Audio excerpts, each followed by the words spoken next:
போன வீடியோவில் lining blouse எப்படி கட் பண்ணுறதுன்னு பார்த்தோம்.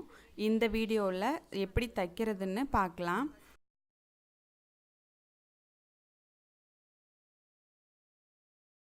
பேக் போர்ஷனோட லைனிங் துணி தான் ஒரிஜினல் அளவு. ஓரலாக கட் பண்ணி வச்சுருக்கிறோம்.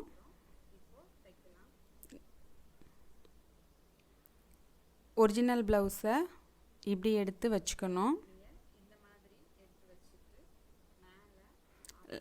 லைனிங் துணியை அப்படியே மேலே வச்சு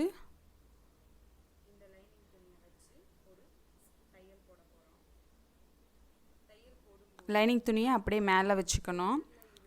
மேலே வச்சுட்டு ஷோல்டரில் இருந்து கழுத்து வரைக்கும் தையல் போட்டுக்கலாம்.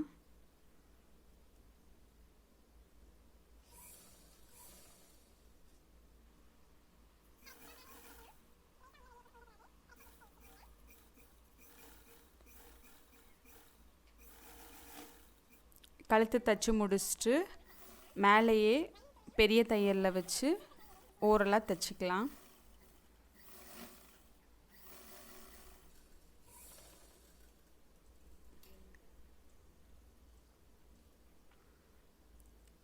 இப்போது கீழே பட்டி தைக்கிறதுக்காக 1.5 இன்ச் இடம் விட்டுருக்குறோம்.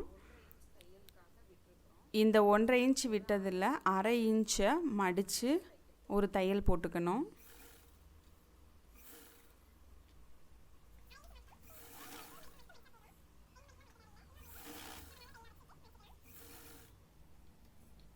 அடுத்து லைனிங் துணி மேலேயேவும் அடியில் உள்ள ப்ளவுஸ் சுருக்கம் வராத அளவுக்கு எடுத்து விட்டு ஓரலாக தையல் போட்டுக்கலாம்.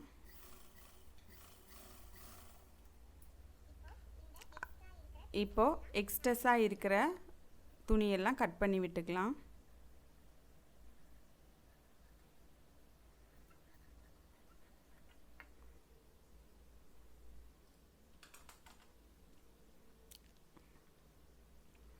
இன்னொரு சைடும் எக்ஸ்ட்ரா இருக்கிற துணியை கட் பண்ணி விட்டுக்கலாம்.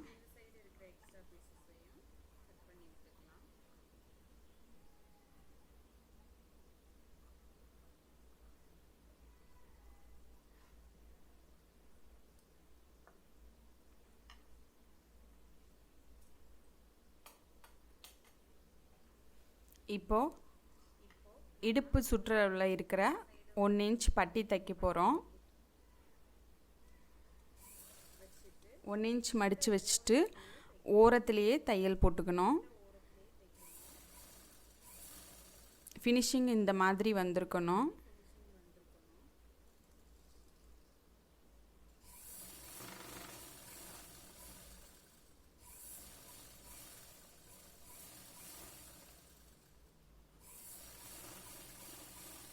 பட்டி தைச்சாச்சு.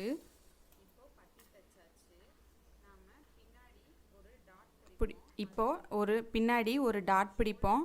அந்த டாட் ஷோல்டர்லேருந்து சென்டர் பாயிண்ட்லேருந்து இப்படி எடுத்தோன்னா அந்த டாட் கிடச்சிரும். இப்போது அதில் ஒரு 1/2 இன்ச்சிலேருந்து ஒரு தையல் இந்த மாதிரி போட்டுக்கணும்.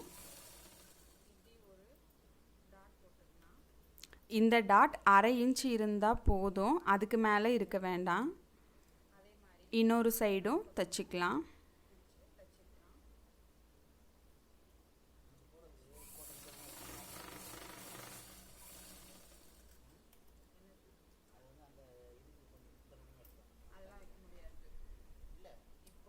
இப்போது பேக் போர்ஷன் கம்ப்ளீட்டாக ரெடி ஆயிடுச்சு. நெக்ஸ்ட் வீடியோவில் ஃப்ரண்ட் போர்ஷன் எப்படி தைக்கலான்னு பார்க்கலாம்.